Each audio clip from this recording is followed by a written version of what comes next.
और अब सीधे सोते हुए जो आसन करने हैं वो 3 आसन है। एक तो मत्स्यासन है, दूसरा कंद्रासन है, सर्वांगासन है बराबर। और इस तरह से ये जो 3 आसन और हलासन है, विपरीत करणी को, सर्वांगासन को भी विपरीत करणी कहते हैं, विपरीत करणी हमें करनी है। ये 4 आसन हमें लेटे हुए करना है कुछ इस तरह से। पहले हम सीधे लेट जाएंगे, अपनी पीठ के बल जमीन पर लेट जाएंगे इस तरह से। शवासन की बॉडी, शवासन में अपनी बॉडी को रखेंगे। अब हमें पहला आसन करना है मत्स्यासन। मत्स्यासन किस तरह से करेंगे पहले मैं आपको करके दिखाता हूँ, बाद में इंस्ट्रक्शन दूंगा। ओके, तो हम देखते हैं।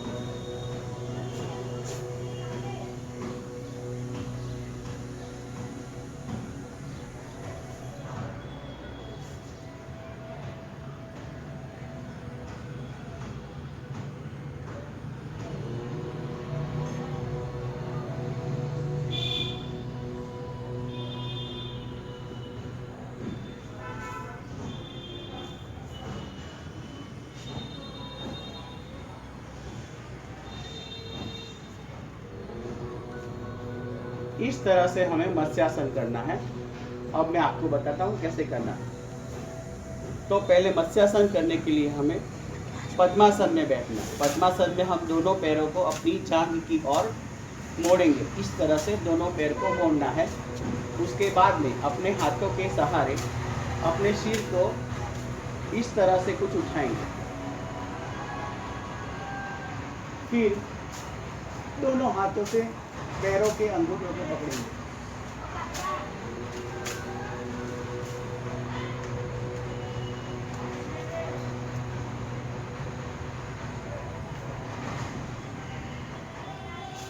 सांस छोड़ते हुए वापस इस तरह से हम करेंगे।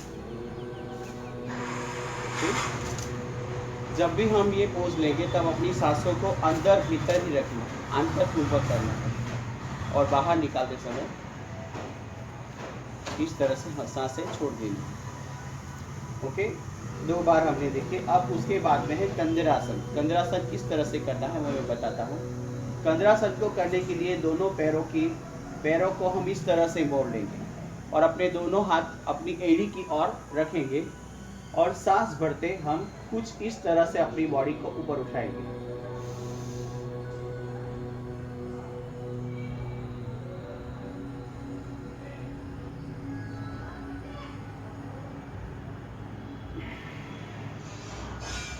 सांस छोड़ते नीचे, अपने हाथों से अपनी एड़ी को टच करके रखना। ओके, फिर से हम दूसरी बार देखते हैं।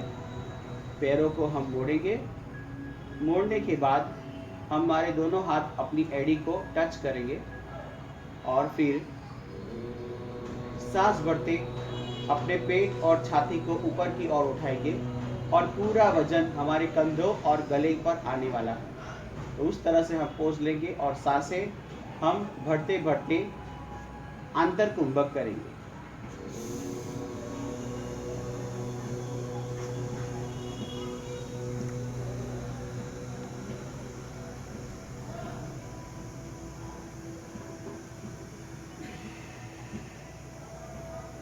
इस तरह से ये कंद्रासन। ओके, अब उसके बाद हमें हलासन करना है। हलासन करने के लिए हम थोड़े नीचे हो जाएंगे, इस तरह से बॉडी को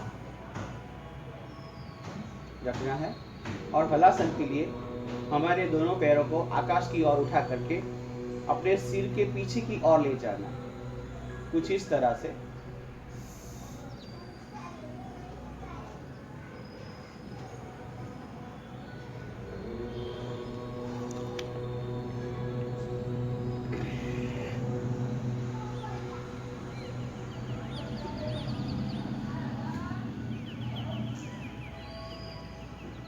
इस तरह से हमें हलासन करना। ओके, एक बार और बता देता हूँ।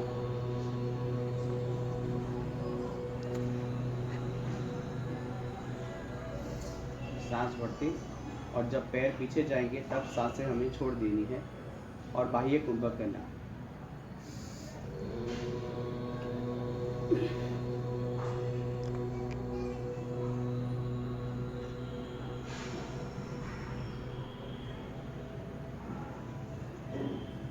रिलैक्स। इस तरह से हमें फिर अपनी बॉडी के पोस्चर को शवासन में छोड़ देना। ये हुआ हलासन। हलासन को करने से हमारी जो थायराइड ग्रंथि है, आप देख सकते हैं कि जो भी आसन है वो सब थायराइड ग्रंथि, हमारी जो गला है, गले के ऊपर जो थायराइड ग्रंथि होती है उसको एक्सरसाइज मिले, इस प्रकार के सभी आसन। ओके, अब उसके बाद हम देखेंगे लास्ट में सर्वांगासन। सर्वांगासन किस तरह से करना है, तो हम अपने पैरों को इस तरह से ऊपर हवा में लेंगे।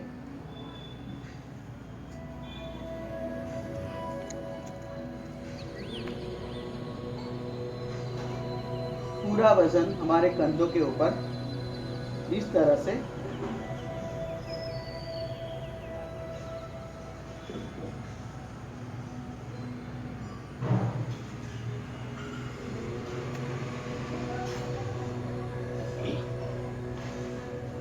धीरे धीरे नीचे की ओर अपने पैरों को रख देंगे और इस तरह से वापस हमारी पोजीशन लेंगे। ये आसन ऐसा है कि जो बच्चे हैं और जो जवान और स्वस्थ लोग हैं वो तुरंत ही ये आसन कर देंगे। बहुत ही इजी और अच्छा आसन है, जो कोई भी व्यक्ति अच्छी तरह से, जो स्वस्थ है या बच्चा है, वो अच्छी तरह से ये आसन कर सकता है। पर जिसको ओबेसिटी का प्रॉब्लम है और जो भी बहुत बड़ी बॉडी वाला व्यक्ति है, जो अपनी मोटापन से पीड़ित है, ऐसा व्यक्ति ये आसन करने में उसको बहुत तकलीफ पड़ेगी। यानी उन्होंने बहुत ही संभाल करके ये आसन करना है। ओके, बहुत ही अपनी बॉडी को ठीक से संभालना है और बाद में ये आसन करना है। ओके, हम ये बात का पूरी तरह से ध्यान रखेंगे। हमने अभी आसन देखे जो थायराइड ग्रंथि को और थायराइड के प्रॉब्लम को किस तरह से हल करेंगे, वो आसन हमने देखे। उसके बाद में हमें जो प्राणायाम है, प्राणायाम भी करके देखना है। तो प्राणायाम कौन कौन से है उसको मैं अभी बताता हूँ। तो उद्गीत प्राणायाम पहला प्राणायाम है, उद्गीत प्राणायाम। उद्गीत प्राणायाम हम किस तरह से करेंगे, तो पहले मैं आपको बताता हूँ और इसका करने का कारण भी मैं आपको बताऊंगा कि इस तरह से हमें उद्गीत प्राणायाम क्यों करना है। ओके, तो उद्गीत प्राणायाम के लिए हमारी बॉडी को पद्मासन या सुखासन या अर्ध पद्मासन में, आपको जिस तरह से पोज अच्छा लगे उस पोज में हम बैठ सकते हैं। ज्ञान मुद्रा बनानी है और अपने घुटनों के ऊपर रखनी है। उसके बाद में हमें एक सांस भरनी है लंबी।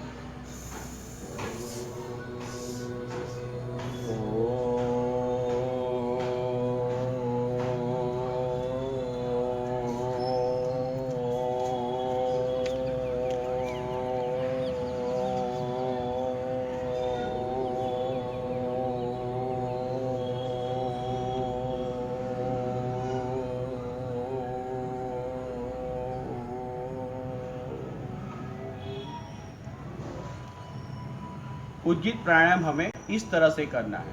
उद्गीत प्राणायाम करने से क्या होगा कि हमारा जो गला है, गले के अंदर जो हमारी थायराइड ग्रंथि है, उस थायराइड ग्रंथि को हम इस तरह से हिलाएंगे। उसके कारण क्या होगा, शरीर हमारे गले में से जो ओम का नाद है जो बाहर निकल रहा है, उसको हम गले की अंदर एक्सरसाइज करते करते अपनी जो थायराइड ग्रंथि है, थायराइड ग्रंथि से वो निकलेगा और अब थायराइड को बहुत अच्छी तरह से एक्सरसाइज मिलेगी। इस तरह से हमें याद रखना है कि जो भी थायराइड वाले पेशेंट है उन्होंने उद्गीत प्राणायाम इस तरह से करना है, तो आपकी थायराइड बहुत ही जल्दी कंट्रोल में आ जाएगी। फिर से हम करेंगे उद्गीत प्राणायाम कुछ इस तरह से।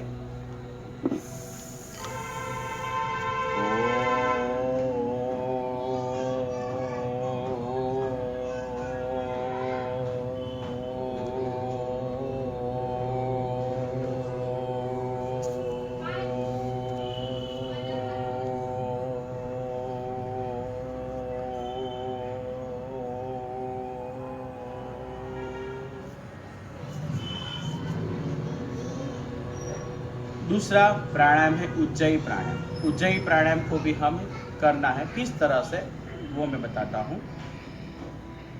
अपनी सांसों को भर देना है, वापस एक बार छोड़ देनी है। उसके बाद में गले में बंद लगाना। बंद यानी अपने गले को हम कड़क कर लेंगे और बंद लगाएंगे इस तरह से।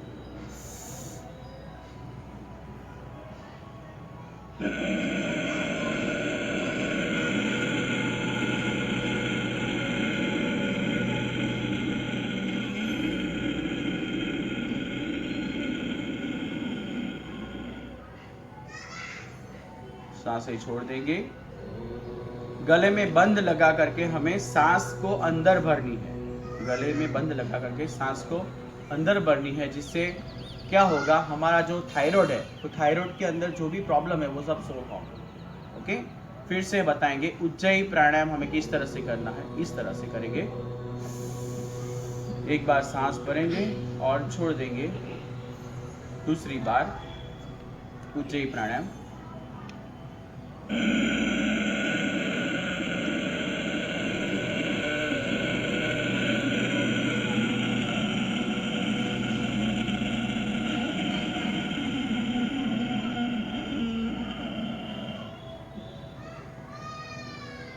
रिलैक्स।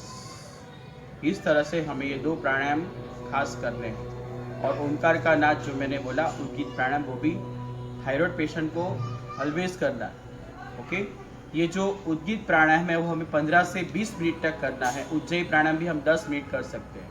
और जो भी थायराइड के पेशेंट है, उन्होंने ये जो अभी मैंने वीडियो में आपको बात बताई, वो सभी बातों को बहुत ध्यान से हमें आसन और प्राणायाम करना है। उसके बाद में जो चीज़ें हमें आयुर्वेद हमें सिखाता है, वो आयुर्वेद के माध्यम से भी हम अपनी बॉडी को, थायराइड को अच्छी तरह से कंट्रोल कर सकते हैं। तो उसमें कौन कौन सी बातें हैं वो अभी आपको मैं बताता हूँ। तो उसकी जो प्रिकॉशंस के जो पॉइंट्स है वो हम देखेंगे। तो हमारा जो गला है, गले के अंदर थायराइड ग्रंथि होती है। जैसे कि मैंने आपको आगे बताया थायराइड का काम क्या होता है, और उसमें से जो हमारे हार्मोन्स निकलते हैं और बॉडी के एवरी पार्ट्स में वो पहुंचते हैं। तो उस हार्मोन को कंट्रोल करने के लिए, जो भी हार्मोन्स में जो थायराइड बढ़ गया है उसको कंट्रोल करने के लिए T3 एंड T4 जो बढ़ गया है, और उसके कारण THS भी बिगड़ गया है, उसके कारण जो प्रॉब्लम हमारे शरीर में हो रही है, उस प्रॉब्लम को बचने के लिए हमें हमारी थायराइड ग्रंथि जो गले में है उसको हमें क्या करना है। तो रात में वॉलनट ऑयल, यानी जो अखरोट का तेल होता है, मार्केट में मिल जाता है, शुद्ध और प्योर अखरोट का तेल होना चाहिए। उस तेल को हमें ले करके अपने गले की चारों ओर इस तरह से थायराइड ग्रंथि पर उसको धीरे धीरे हाथों से, हल्के हाथों से मसाज करना और रात को सो जाना है। दूसरा जो है उसका जो पॉइंट है वो हमें देखना है कि जो हमारा जो प्याज होता है, जिसको हम ऑनियन कहते हैं, जो प्याज होता है, प्याज को बीच में से काट लेना है। उसके काटने के बाद उसमें से छुरी के अंदर उसमें थोड़े थोड़े डॉट्स बना देने, जिसके कारण क्या होगा, उसमें से जो रस निकलेगा, उस रस को, उस आधे प्याज को इस तरह से गले की चारों ओर हमें घुमाना। ये हमारा दूसरा पॉइंट है। पहले हम अखरोट का ऑयल जो तेल है वो हमें गले पे मसाज कर सकते हैं। जो ये नहीं करना है तो आप प्याज को इस तरह से काट करके उसमें छेद बना करके उसका रस अपने गले की चारों ओर लगा करके रात को हमें सो जाना है। उसके बाद में हम क्या कर सकते हैं, रात को दूसरी बात हमें ये भी याद रखनी है, जो धनिया होता है, सूखा धनिया, जिसको हम धना पाउडर बोलते हैं, जो सूखा धनिया होता है, उस सूखे धनिए की जो बीज होते हैं, बीज को हम रात को थोड़ा थोड़ा ऐसे हाथों से या कुछ मूसली से ऐसा ठोक करके उसको दो भाग में डिवाइड कर देंगे और उसको पानी में पूरी रात हमें भिगा देना। एक चम्मच लेकर पूरी रात में उसको पानी में भिगा देना और पूरा ग्लास पानी से भर देना। पूरी रात वो भीग जाएगा और सुबह जब हम उठेंगे तब कोई मिट्टी का बर्तन या फिर स्टील का कोई बर्तन हो तो उस बर्तन में उस पानी को हमें उबालना है, और इतना उबालना है कि वो पानी आधा हो जाए, और वो पानी आधा रह जाए उतना हमें उबालना है।